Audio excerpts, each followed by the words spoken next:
Coffee Talk, live from London This guy. with David Vasquez. Dude, I am so jealous.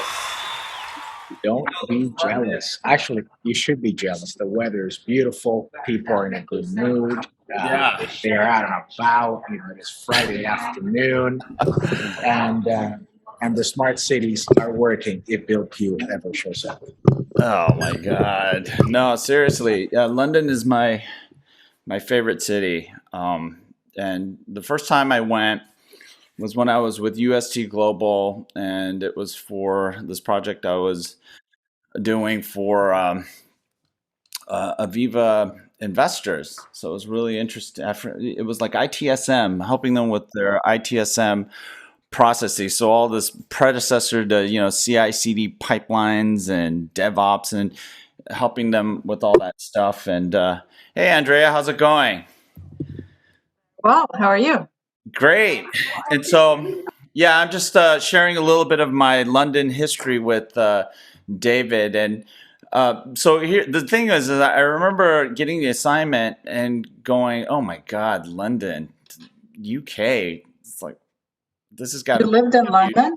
this is gonna be horrible. No, this is like I had a project that I had sold, and then had to build a team to deliver on all this like ITSM related transformation for Aviva investors. This is a long time ago, and I just recall, being told, "Hey, yeah, you should probably go over there and lead the delivery," right?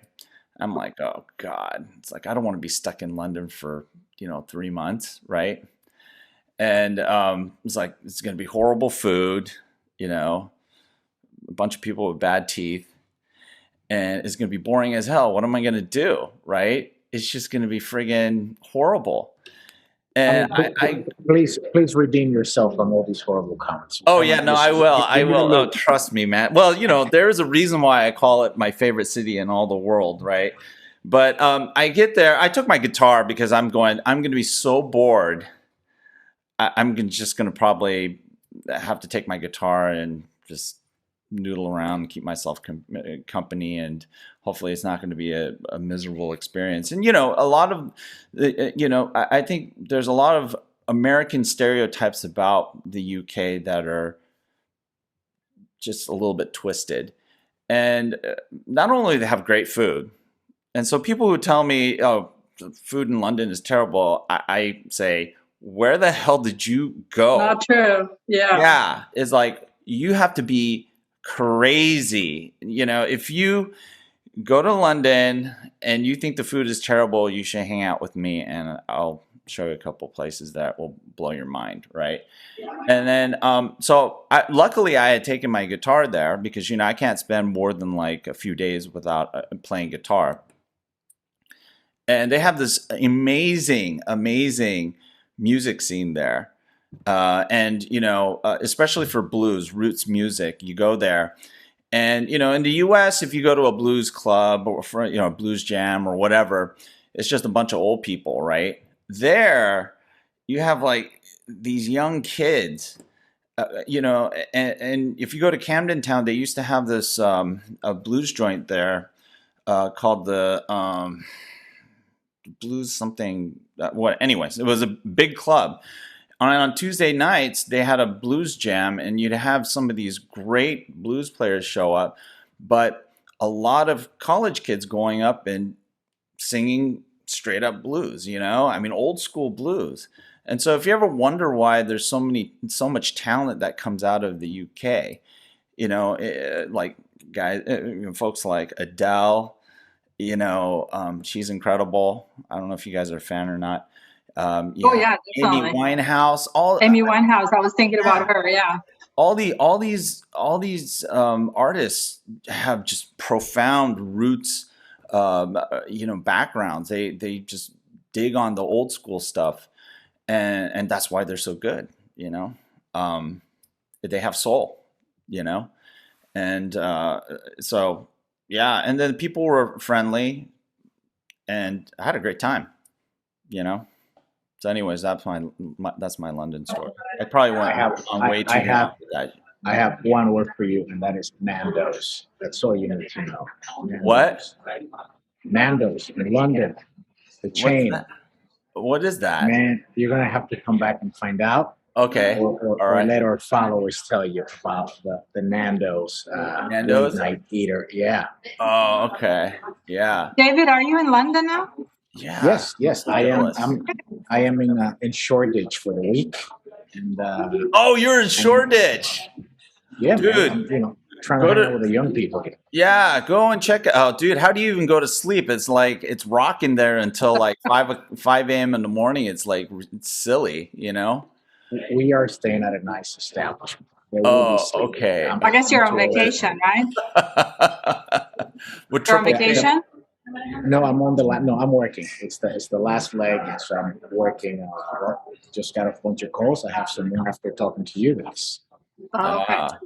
But an IoT topic that's one specific. It's been 3.5-4 years since I've been here, and one thing that I found super cool is that now I can tap the train with just my NFC credit card. Yeah. Instead of having to buy an Oyster card and top it up. I thought it was really convenient because I had bags, I was sweaty, I didn't want to make the queue, and I just grabbed my credit card, boom, boom, and I got to where I needed to go. Oh, wow. That was super easy. Same experience in Spain with some of the buses. Yep. Everyone. It's funny. I think that the Apple Pay and Android Pay, from our mobile, finally has made the jump properly to the physical cards, and it's the way to do it. It's the way to do it, and it's everywhere now. Super cool. Yeah. The Tube was like one of the first to implement support for Apple Pay. Or I mean, not Apple Pay, but the the car, whatever. Yeah, the travel wallet or whatever. Yeah, so they're pretty, pioneering, and it's not a surprise that they've driven adoption the way they have, compared to. Well, they've had subway. They've had subway systems for some years here. Right after the French, I believe. That's awesome. So, Andreea, what's up? Oh, Your state sucks. That was hellish. I only just got back, and my flight got canceled. I was stuck in 105-degree weather, and so I was stranded with Prakash Sangam. I don't know if you guys know him. He's an analyst. He's a good friend of mine here in San Diego. And what really pisses me off is there were a bunch of flights that got canceled because of thunderstorm that almost immediately cleared. Thunderstorm in Dallas? Yeah. We haven't had so I rain guess there's but they reported that there was lightning. And they diverted planes away from Dallas, and our inbound flight didn't come in, and so we got screwed. I had no idea. I live pretty close to the airport. Oh, really? So, about 15 minutes towards Fort Worth in South Lake. Oh, okay. Yeah. I don't know how you guys survived there. Why are you flying commercially? I thought you had an all-electric hydrogen fuel cell G6 private aircraft. Not yet. Working on that. Yeah. Yeah. So we have a bit of a cool front. I don't think we're reaching 100 today. I think we're 99. No, you are. Trust we are? It feels like 104, so maybe 2 degrees less. And I think in Celsius anyway. I still do after so many years. Mm. And so I made my way back to the study. I was, broken ankle, and I was when we had our last session last week. But I made my way. I'm back in the study. So I can watch the squirrels run around in the front yard and just open my perspective here. I can't even believe the squirrels are out and running around. It's so hot, Yeah, they chase each other here. It's Geez. pretty cute. Yeah. It's but thankfully, yeah, for you guys, it's a semi-dry heat, right? It's not Sure. humid like in Houston and Austin. Yeah. So, yeah. My husband is in Austin this week, most of the week. He's back Saturday night, and it's hotter there. Yeah. Yeah. So what's going on? What was the IoT thing that you were talking about, David? No, I was talking about the NFC payment. Yeah. To I mean, and IoT, an IoT adjacency. So in Spain and in France, Yeah. when there's a speed, well, let's not call it a speed trap, because the trap entails that it's a trap. But when there's a speed radar on the motorway, in the freeway, whatever, there's usually going to be a sign several hundred feet basically saying, oh, there's a radar, and it tells you what the speed limit is. So if you get caught, you're on your own. Right. But the few rental cars that I've had, they're taking the feed, and I think it's user-generated feed, where I get an alert on the navigation system that there's a radar coming up, and I think it's super handy. So it's got to be there's an IoT plug right there. Radar on the road. Let the car know. Let Vasquez slow down so he doesn't get a ticket. I appreciate that. Yeah. No, that's cool. So, I was in, so if folks are wondering, I was in Dallas for a Samsung analyst event. It was pretty interesting. They shared a lot of really cool information about how they've been progressing with all their vRAN, ORAN stuff. But we also had a really good conversation around private networks, especially 5G private networks. But yeah, one of the things I always have to hand to the Samsung folks is that they're just so real. They have more questions than they do answers. So it ends up being like a really nice dialogue for the analysts. But I thought the whole discussion on private networks was really interesting. Without talking specifics about Samsung and the discussions we had there with the network, their network team, but it's interesting that there's been such a hype and buzz around, private networks, and there's also now this rapid, I would say, descent of that hype, and I don't know what you guys are seeing, but I think that's like one of the interesting things, because one of the things I notice is the folks who are getting really excited about 5G private networks don't seem to have a really good grasp on, what these OT environments are like, and how, how much they're aware of 5G and the level of, let's say, the level of sufficiency of their understanding of 5G, and then on the other side, it's, a lot of these folks that are hypothesizing on how revolutionary private networks are going to be and how large a opportunity is going to be for operators. They just don't have a really good grasp on the actual interest and needs in the field in these industries that they think are going to provide them with this massive new 5G opportunity. So here's something that I came to learn after I left my job about a year and a half ago. Right? It's like a whole new world opened up for me. Well, first of all, I met you and David. So yeah, that in itself is that is a new not world. A highlight. That is not a highlight, but we'll take it. Yeah. Yeah.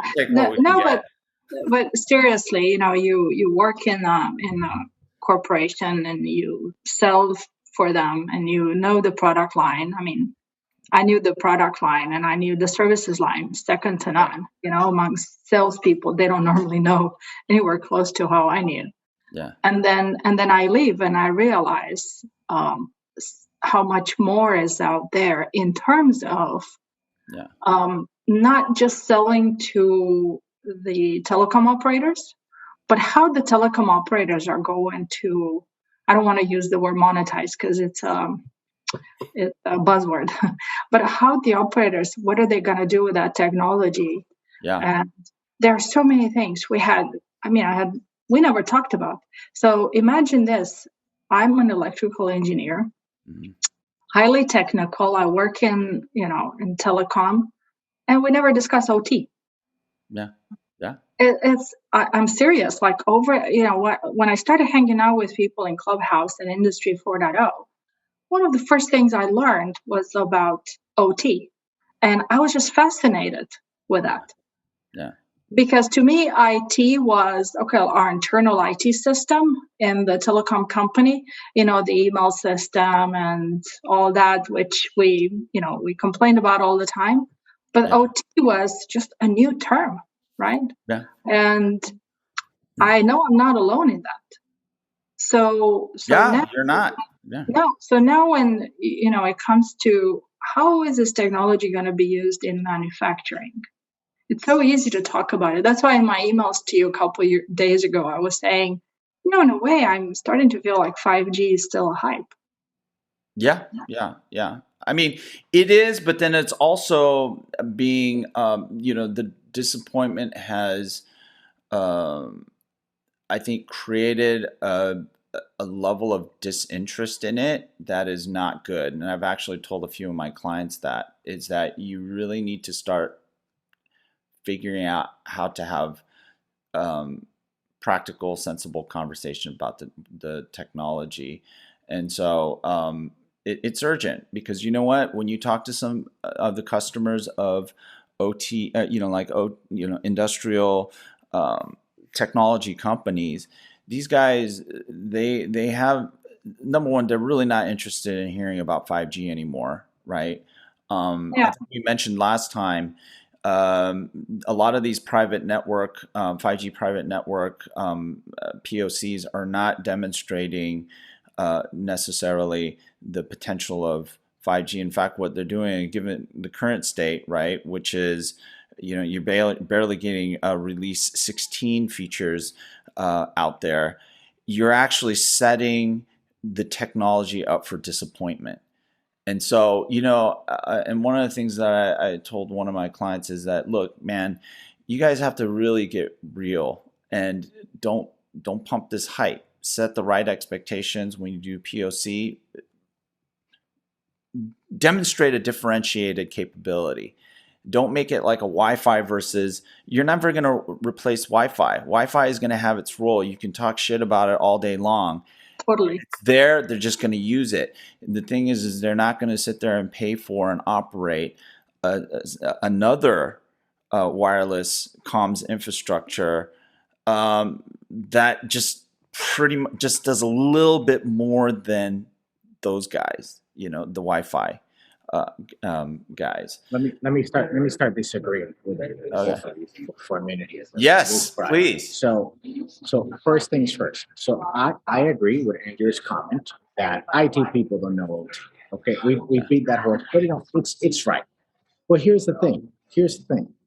If Andrea and I walk into an OT environment today, and we know nothing about the Purdue model, and we know nothing about sales and control. We just don't know because that's not our world. Yeah. At the end of the day, what we would do is deliver IT infrastructure on the other side of that, DMZ or firewall, and let the OT guys do what they do. Because here's where we get confused.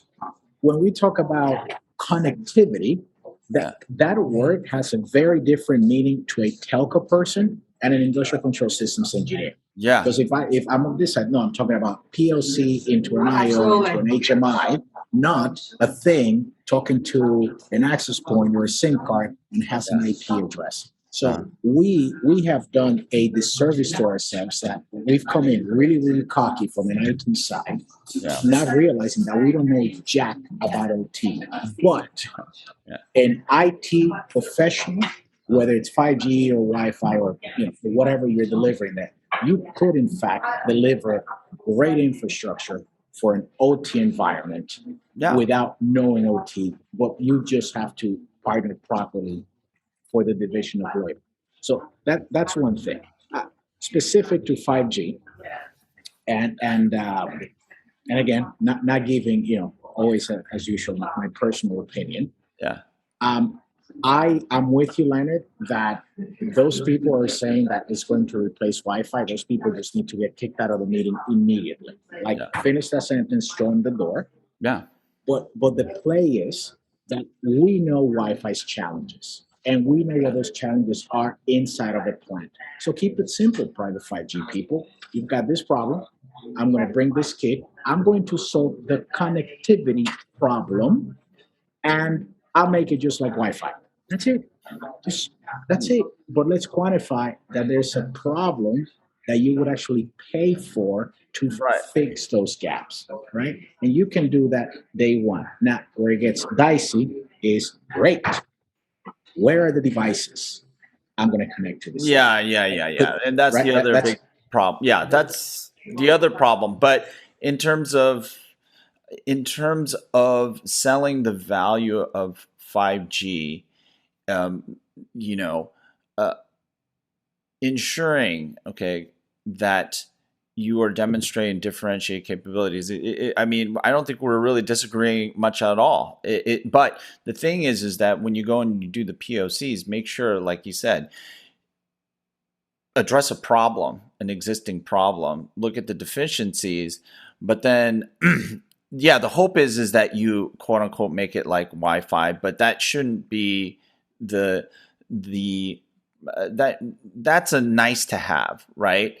Hopefully, if you're lucky, you're going to be able to address a big enough problem where it justifies the cost of deploying 5G and making that a good investment for the client, right, the customer. But I don't think that the ball is moving that well simply because we're either going in too early. A lot of folks are either going in too early, or they haven't really thought through what are those compelling applications, not just use cases, the applications in the context of the customer's environment that will, sell the value of basically installing a new network and then having to introduce new devices, right? You are being unfair to a network if you're bringing in the application question. Here's why. Again, if I'm telling you a network, I don't care which network it is my responsibility to understand your application environment so that I can tailor that network to your application environment. That is no different whether we're selling, MPLS or SDN or 25G. Yeah. Just that's one. Number two, when you say the Wi-Fi is nice to have, again, that's an IT thing because they're the ones managing. The OT guy, they don't care. They say, does it support these requirements? All right, I'm connecting machines. Is the latency good? Check. I don't want to get hacked. How does that work? Check. They don't want to hear about release 16 and 17 and 3GPP. They're like, dude, there's the door. Yeah. Oh, no, totally. But the thing that resonates with people, I mean, that's what network people are going to do. Network engineers, folks who are on the CT side, they don't want to get into the applications. Why? Because number one, they're not comfortable with it. Number two, they think that it's someone else's problem. But the thing is, the value is wrapped in the application. When you look at how 5G is differentiated, it is not simply because it provides certain types of features as a network or performant aspect.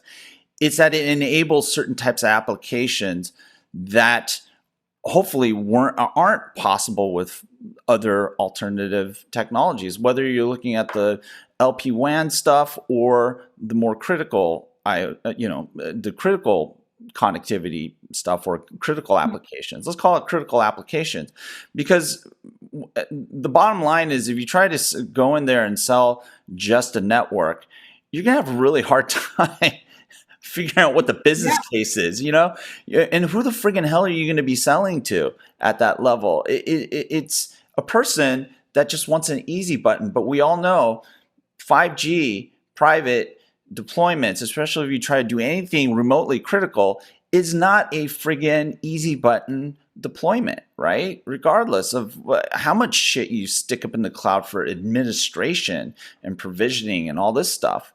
The deployment on the ground is not, it's not easy, So unless you tell me, is it easier? Have you even done any of this shit? So it's not easy. Yeah. But there's expertise, because remember we've had these radio-based wireless networks for some decades now. Yeah. So the expertise to deploy and tune and install them, that's out there. But you're right, where it's not easy is to say, okay, does this infrastructure that magically show up work to support what the customer needs to support in the manner it is expected to work 24/7, 365, because we cannot have an outage. Right. And that changes the question a bit. Right.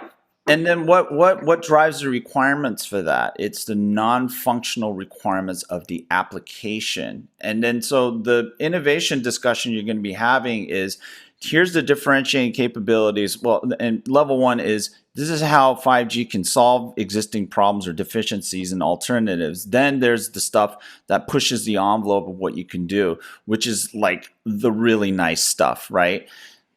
That's that bottom-up technology to business value conversation that you can have, and that's tough to have if you're just limiting the conversation to the network. And the problem is that you don't have enough people on the OT side that know enough about what 5G can do today and how it's going to evolve going forward to make any of these decisions. So, as you're going in and doing POCs, what sort of expectations are you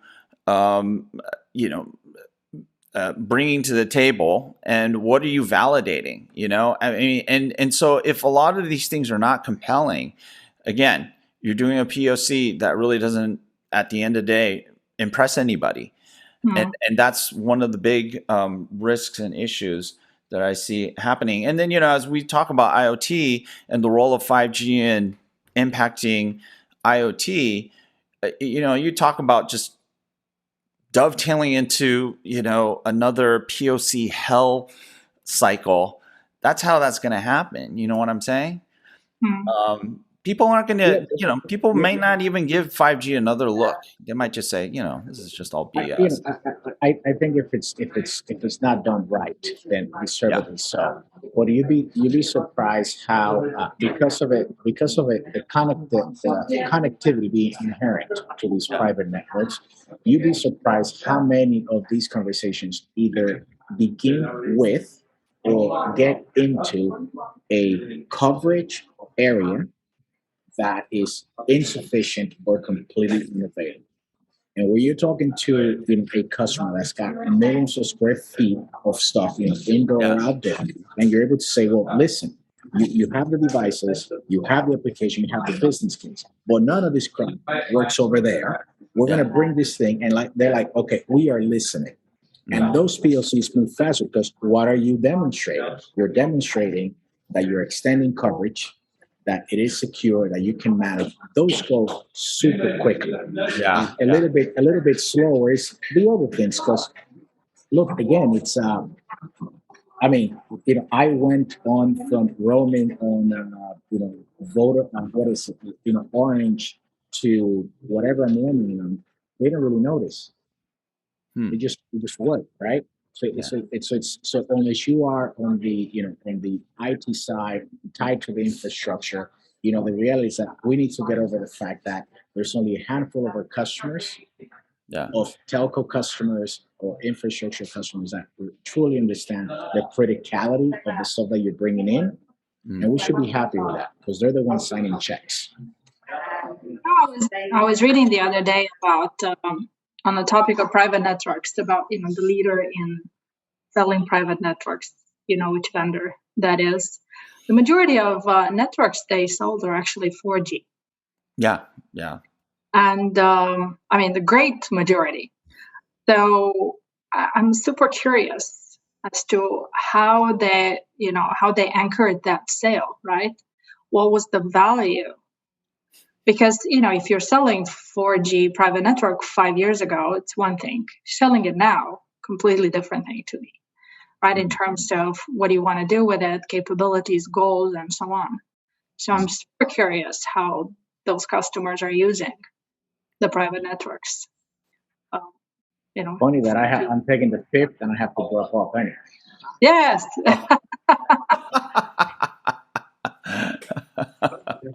Yeah. Okay.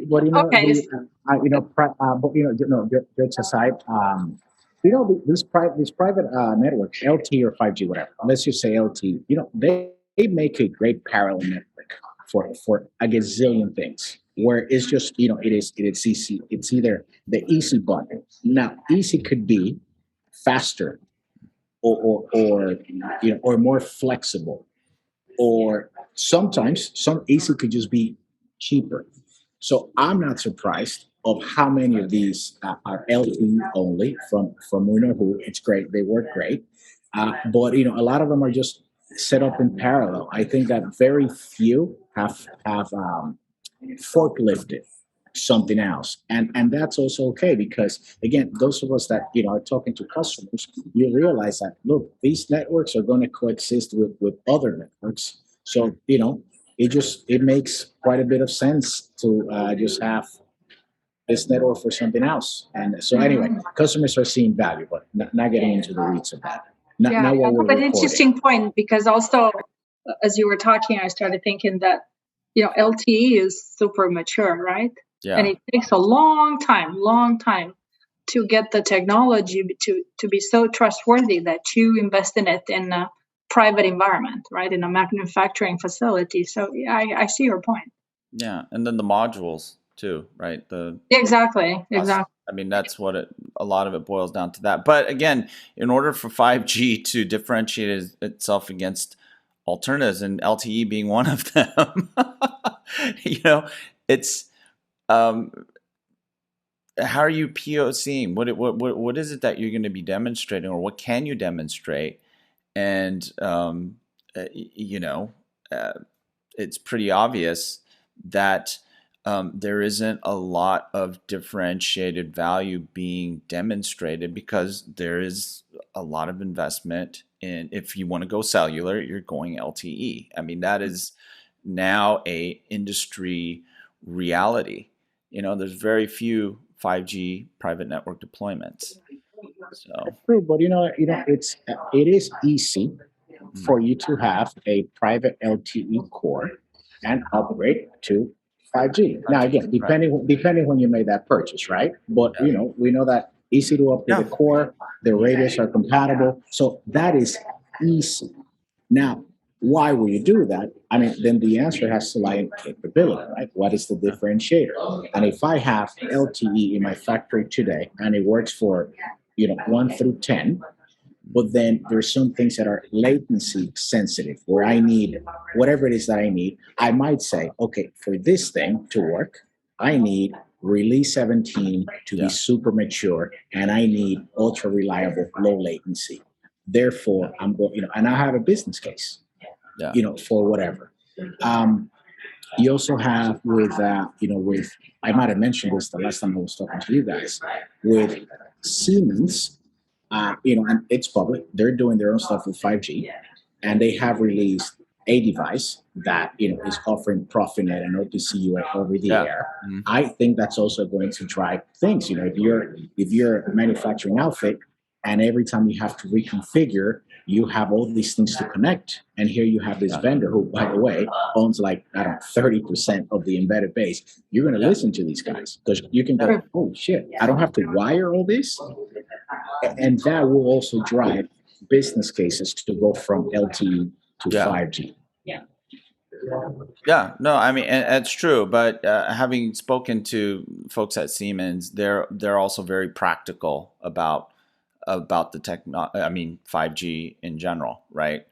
And maybe they're a great example of a company where the product engineers have really thought through and done their homework, which is kind of cool, right? I've been on panels with a few of them, actually moderated a few panels and pressed them pretty hard on how are you actually looking at 5G and applying it in a way that is going to bring value to customers. And I mean, they're and actually they will talk about release 15, 16, 17, blah, blah, blah.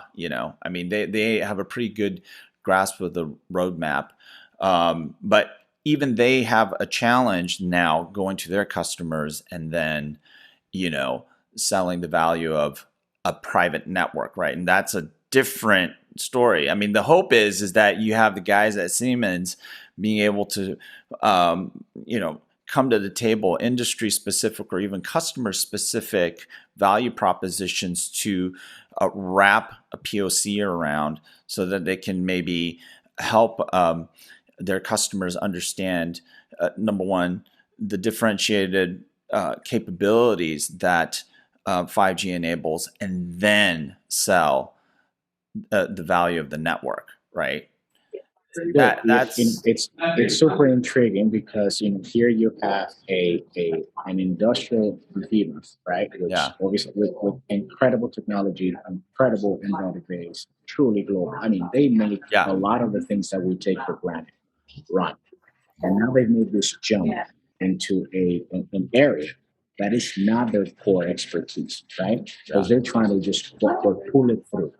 And let's see how it plays out. Maybe they'll do a deal to let someone else deal with the telco aspect, and we'll see how it shakes. Because I doubt that they want to come into the business of managing infrastructure for their customers.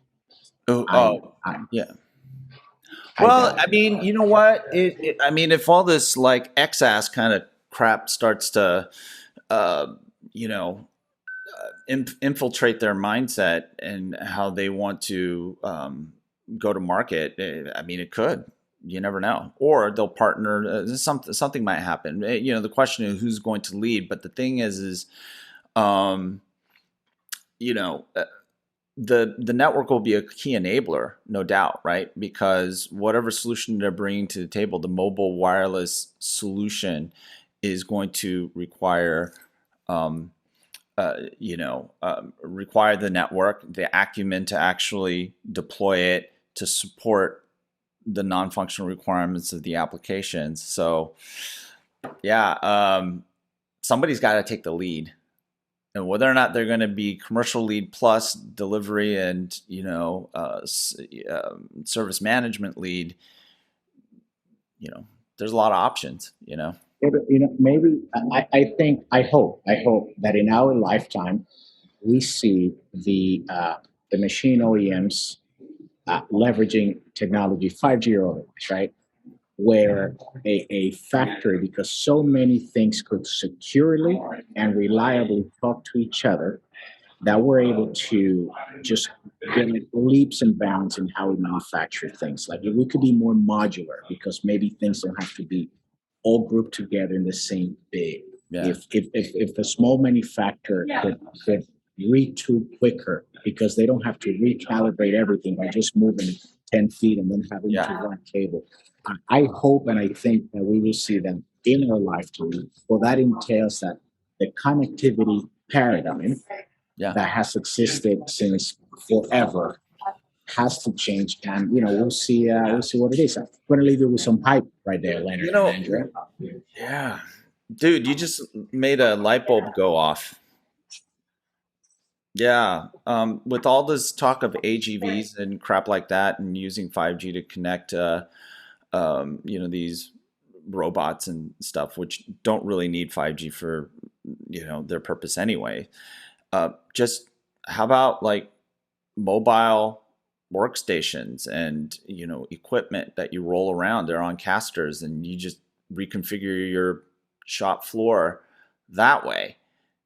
And it's not about AGVs. It's about being able to reconfigure, um, and take advantage of that mobile wireless capability in a super simple way. Cut the AGVs out of the equation. Just go straight for flexible shop floor, adaptable.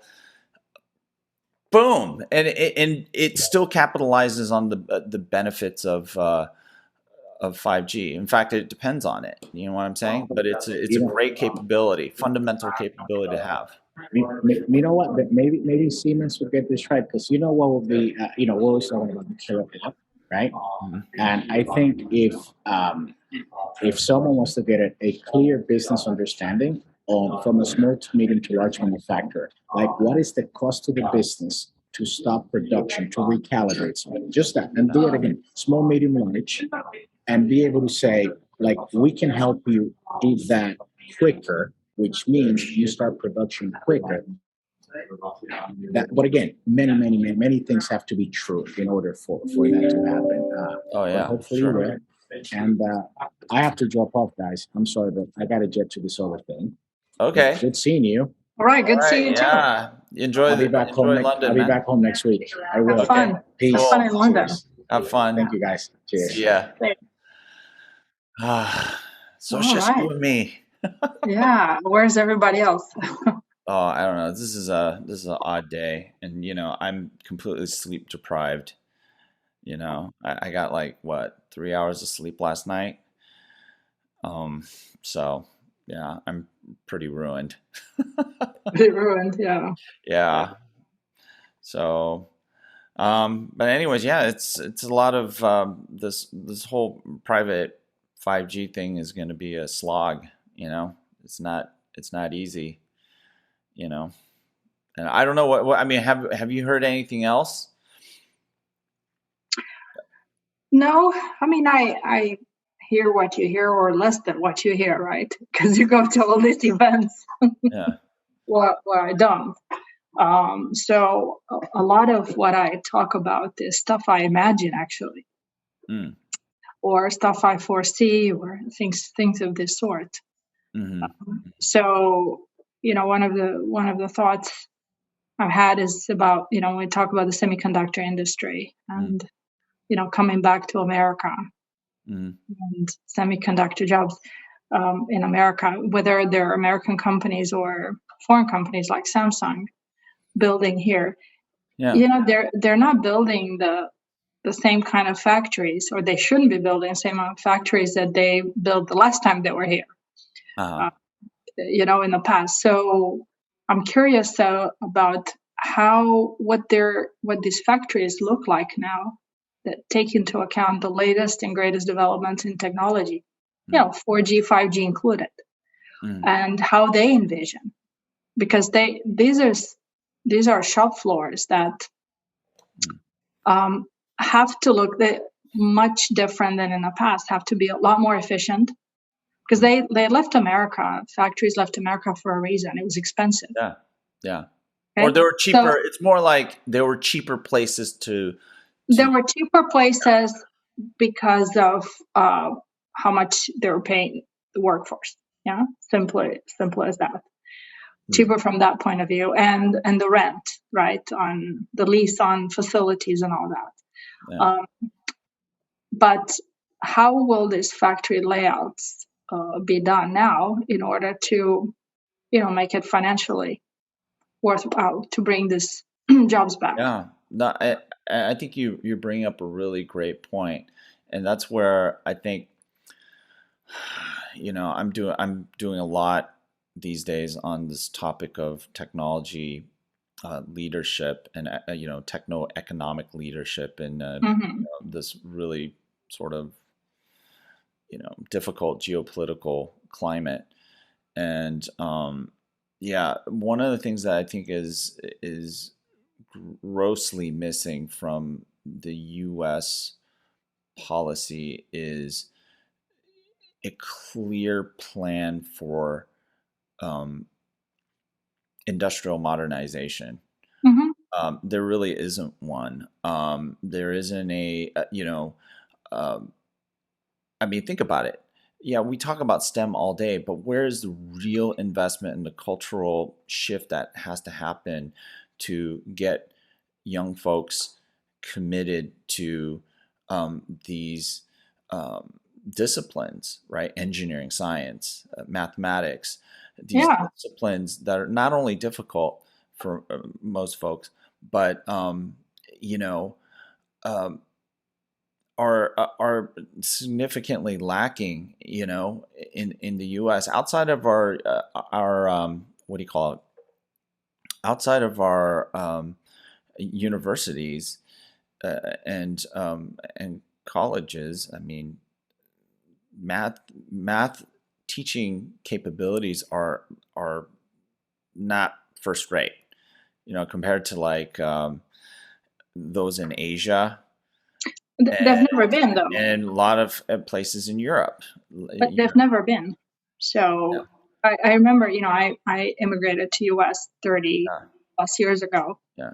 And I was already, college age, and had a lot of American colleagues and a lot of Asian colleagues. So I learned a lot from the environment, and I watched a lot, and I listened a lot, and I felt that Americans were not going through math and physics and chemistry like nowhere close to how I did in Eastern Europe. Yet the country was doing really well, and the country was recognized as, technology savvy and powerhouse and all that. Yeah. So it's never been, math has never been taught top notch here, and physics and all that. Yeah. I mean, I'm amazed with how little physics and chemistry my son graduated high school. Yeah. I mean, think about it. When I was in high school, there were very few people who graduated with calculus. And then, geez, you're lucky if it's like, what is it? Geometry? Geometry. I mean, some people never even did pre-calculus. So, most people didn't even do pre-calculus. So, but in other, especially in Asian countries, it's like, that's kind of like basic. You know what I'm saying? But it's always been like that. So what's different now, right? That's where I'm getting at. Well, but I think what's different now is that now we feel threatened by China, by many of the Asian nations. I think there's the heavy, slant toward really targeting the East for their competitiveness, right? But a lot of the argument is they're cheap, but that's not true. They're cheap, but they're also highly educated. So how do you beat highly educated, cheap, very industrious with what we have here, which is tons of capital, right? Arguably we might be edging them out on innovation, but I wouldn't say that is necessarily true. But I'll just say that as a concession, because you can argue that from a pure innovation perspective, there's probably more innovation happening in China than here. Yeah. Especially on the industrial front. But how, the big how do you problem beat them? Huh? How do you beat them? You continue to attract highly educated immigrants. Yeah, I mean, continue to attract that here, and continue to be practical, because that's what I noticed when I first came here in my years of education here. People didn't have anywhere close to my education, but they were super practical. A lot of my colleagues in university, they were just super practical in how they approached engineering. Yeah. If we continue to do that, and then attract the talent, right? But yeah, there's this big effort to grow talent here, but it's focused on attracting women to STEM. Yeah. Where I would say is attract everybody to STEM. Everybody to STEM, exactly. Yeah. I mean, there's no doubt there needs to be diversity, and there. Yeah. I mean, we can't have just 50% of the population doing all the engineering and math. That's ridiculous. There's so much talent. I mean, equal amounts of talent, if not more, on the other side of the women, basically. You just have to kind of nurture it. And I think a lot of it has to be impacted, an impact of sort of this cultural mindset shift or a cultural shift, and really emphasizing education, because we do have to compete, and just making excuses is not going to help us. Saying, hey, look, well, if you're not predisposition for math and stuff like that. Well, there are certain critical disciplines and skills that we need going forward, and we have to be very honest about it. It's not marketing. It's not all these fluffy disciplines. We really are deficient in talent needed to run a leading edge fab. Mm-hmm. You know what I'm saying? Yeah. So you can throw as much capital at the quote unquote problem as you want, but that's not going to help you develop the local talent needed to run a 5 nanometer, 2 nanometer process fab. That talent is in Taiwan. It's in Seoul, or it's in South Korea. I mean, sorry, that's just the way it is. But that dependency is there. And, I don't know, the way that you solve the problem is like, I think you're absolutely right. You either have to import talent, which is really what if you want to go leading edge, you have to get TSMC's help. You have to get Samsung's help. Or you shore up Intel and hope that they can get their manufacturing, back up to snuff. Yeah. But speaking of Intel, I was thinking about them earlier, right? Because they play a big role in 5G. Mm. Yeah. And then they play a huge role in 5G. And then they play a big role in semiconductor manufacturing. Mm. So if we just simplify Intel and say there are two divisions, one is about 5G, selling chips and another one is about building efficient factories and all that. Are these two talking together? Are they creating the 1 + 1 = 3 for America? And, I believe in Intel, and I believed in Intel for many years. I have a lot of respect for the company, but this is what we need. Not only to design the technology that goes into base stations and cell phones, but to manufacture it in a top-notch way. Yeah. Attract people, and that's when you start attracting people from young age people to learn. Right, but just because they want to get to that, they want to work in that kind of environment. Right, but okay, so there's a short term, and the short term dilemma is that, or in the near term, incubating a workforce that's going to, let's say, run a leading edge fab, that's going to take a long time, right? And the only option in order to address near term problems is, like you suggested earlier, it's like you have to import the talent.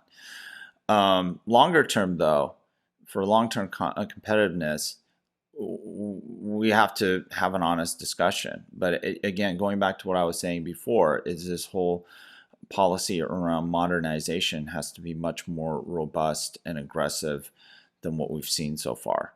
and Absolutely. it's super lackluster, and it's all about, it's less about modernizing skill sets and people for the new jobs of the future. I think we do a rather shabby job of that.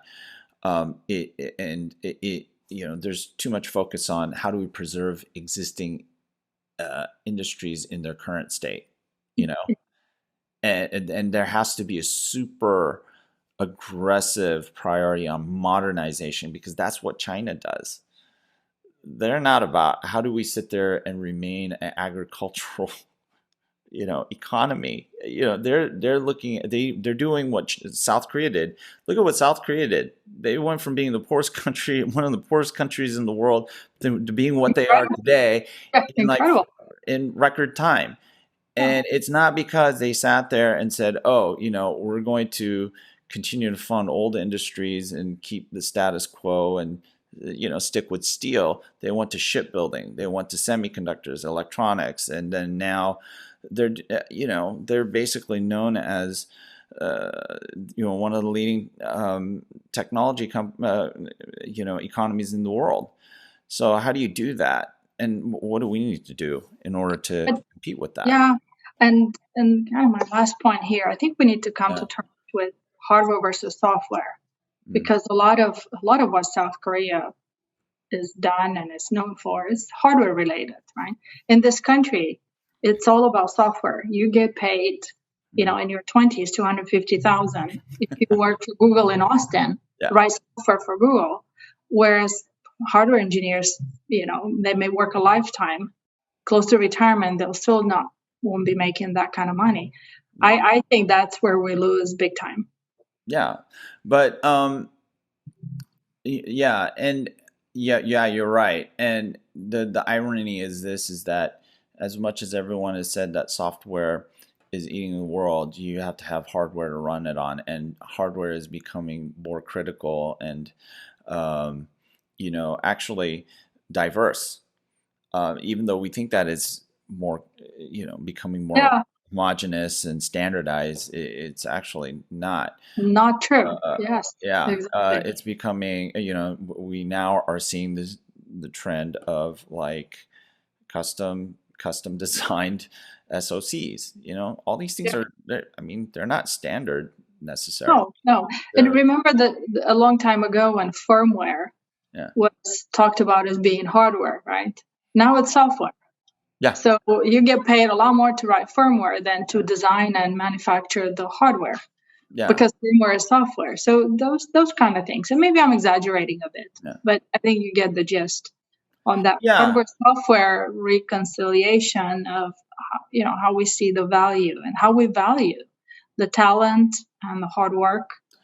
Well, yeah, and I think Apple proves that it's not just about hardware and software; it's about both. It's about the system. It's about the solution. Exactly. The economy that's good at delivering that is the one that is going to be the most competitive. And their ability to do that, whether it's through doing everything in a vertically integrated way at home or in more of a globalized distributed supply chain or what have you, that's Apple is the prime example. How do you become a $3 trillion company? It's not hardware, it's not software, it's solutions. Yeah, and Agreed. They're friggin' awesome at it. And that's what, Wall Street gets wrong about them. It's what a lot of people get wrong with them. They go, oh, they're an iPhone company. Oh, they don't do software. It's like, now they're a services company. Really? They just became a service company? Oh, wait a minute. You're not getting the other part of it. They actually solve problems, and there's a design element to it. There's all these dimensions to what they actually offer to the market in a highly integrated and reliable way.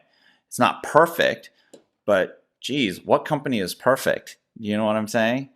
But what they do has enabled them to become what they are today. but I think they're sort of the model for what's really important. It's not whether it's software. You guys are good at software or hardware. You have to be good at both. So anyway, that was fun. Glad you jumped on, and we had a good conversation. And so, IoT Coffee Talk friends, family, thanks for joining us. We really appreciate you making it this far. If you made it this far, most of you don't. That's okay.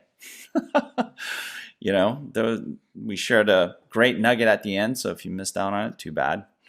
But we appreciate you anyways. And make sure that you tune into us next week.